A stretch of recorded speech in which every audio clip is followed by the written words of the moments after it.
Alice's Adventures in Wonderland, Chapter 12, read by Chris Gorringe. Alice's Evidence. "Here!" cried Alice, quite forgetting in the flurry of the moment how large she had grown in the last few minutes, and she jumped up in such a hurry that she tipped over the jury box with the edge of her skirt, upsetting all the jurymen onto the heads of the crowd below, and there they lay sprawling about, reminding her very much of a globe of goldfish she had accidentally upset the week before.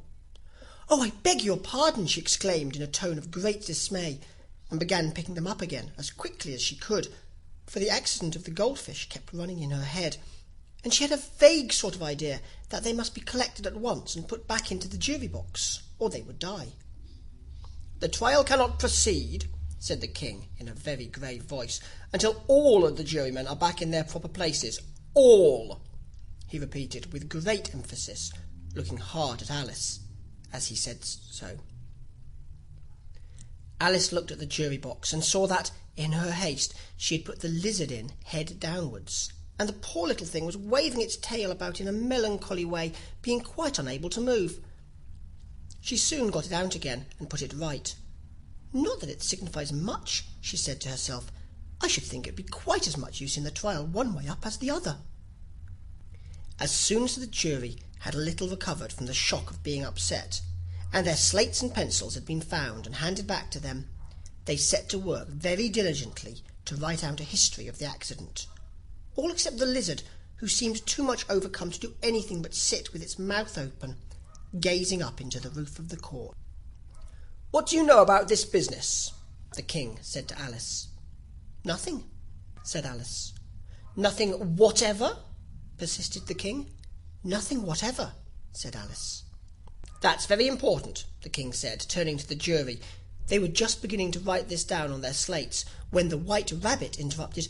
"Unimportant, your majesty means, of course," he said in a very respectful tone, but frowning and making faces at him as he spoke.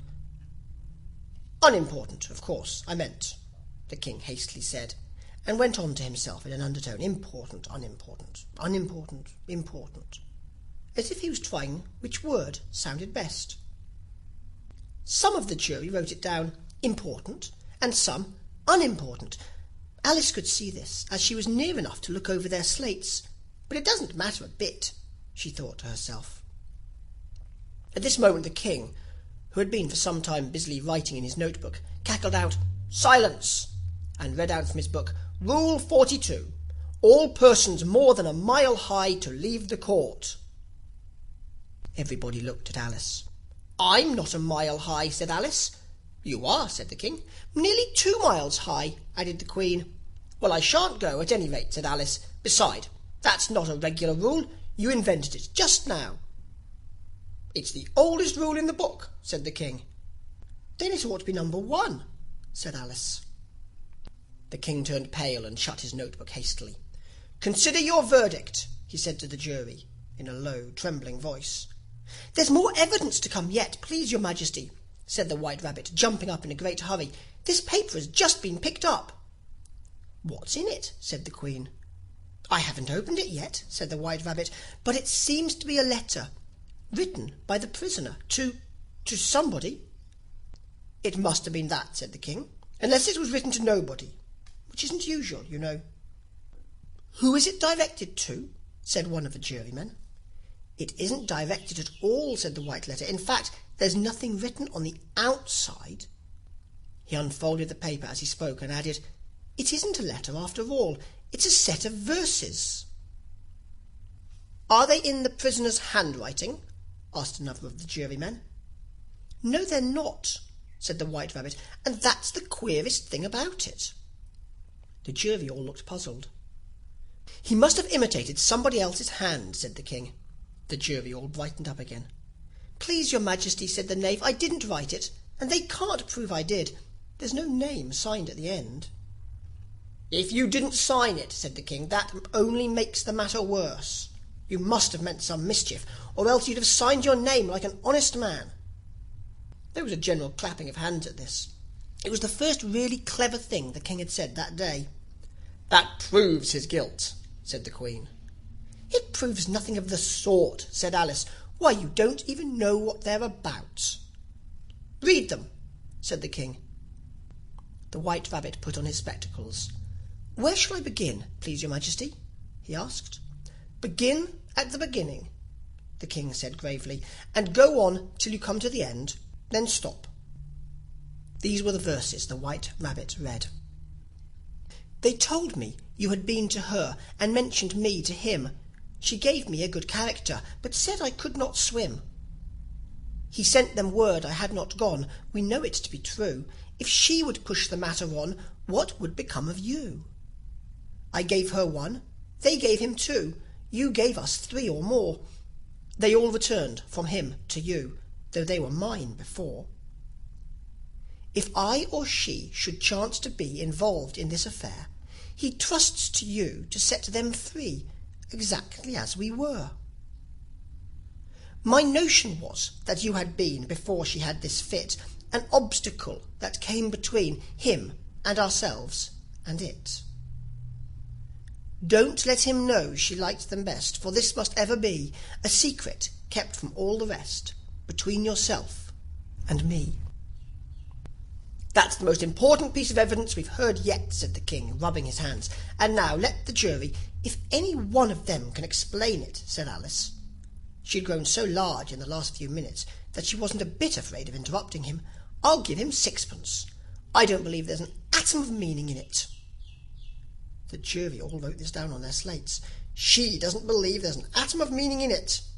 But none of them attempted to explain the paper. "If there's no meaning in it," said the king, "that saves a world of trouble, you know, as we needn't try to find any. And yet I don't know," he went on, spreading out the verses on his knee, and looking at them all with one eye. "I seem to see some meaning in them, after all. Said I could not swim. You can't swim, can you?" he added, turning to the knave. The knave shook his head sadly. "Do I look like it?" he said, which he certainly did not, being made entirely of cardboard. "All right so far," said the king, and he went on muttering over the verses to himself. "We know it to be true," that's the jury, of course. "I gave her 1, they gave him 2. Why, that must be what he did with the tarts, you know." "But it goes on, they all returned from him to you," said Alice. "Why, there they are," said the king triumphantly, pointing to the tarts on the table. "Nothing can be clearer than that. Then again, before she had this fit. You never had fits, my dear, I think," he said to the queen. "Never," said the queen furiously, throwing an inkstand at the lizard as she spoke. The unfortunate little Bill had left off writing on his slate with one finger, as he found it made no mark, but he now hastily began again, using the ink that was trickling down his face, as long as it lasted. "Then the words don't fit you," said the king, looking round the court with a smile. There was a dead silence. "It's a pun," the king added in an offended tone, and everybody laughed. "Let the jury consider their verdict," the king said, for about the 20th time that day. "No, no," said the queen. "Sentence first, verdict afterwards." "Stuff and nonsense," said Alice loudly. "The idea of having the sentence first." "Hold your tongue," said the queen, turning purple. "I won't," said Alice. "Off with her head," the queen shouted at the top of her voice. Nobody moved. "Who cares for you?" said Alice. She had grown to her full size by this time. "You're nothing but a pack of cards." At this the whole pack rose up into the air and came flying down upon her. She gave a little scream, half of fright and half of anger, and tried to beat them off, and found herself lying on the bank, with her head in the lap of her sister, who was gently brushing away some dead leaves that had fluttered down from the tree upon her face. "Wake up, Alice dear," said her sister. "Why, what a long sleep you've had." "Oh, I've had such a curious dream," said Alice. And she told her sister, as well as she could remember them, all these strange adventures of hers that you have just been reading about. And when she had finished, her sister kissed her and said, "It was a curious dream, dear, certainly. But now run into your tea, it's getting late." So Alice got up and ran off, thinking while she ran, as well she might, what a wonderful dream it had been. But her sister sat still, just as she left her, leaning her head on her hand, watching the setting sun, and thinking of little Alice, and all her wonderful adventures, till she too began dreaming after a fashion. And this was her dream.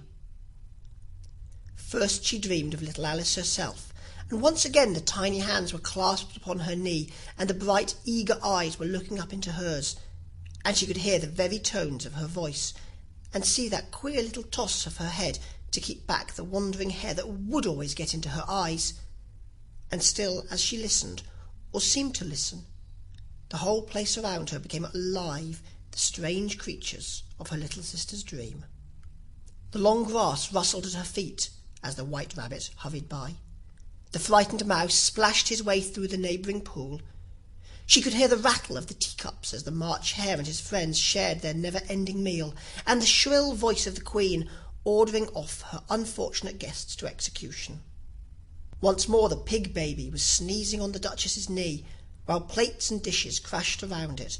Once more the shriek of the griffin, the squealing of the lizard's slate pencil, and the choking of the suppressed guinea pigs filled the air, mixed up with the distant sobs of the miserable mock turtle. So she sat on, with closed eyes, and half believed herself in Wonderland, though she knew she had but to open them again, and all would change to dull reality.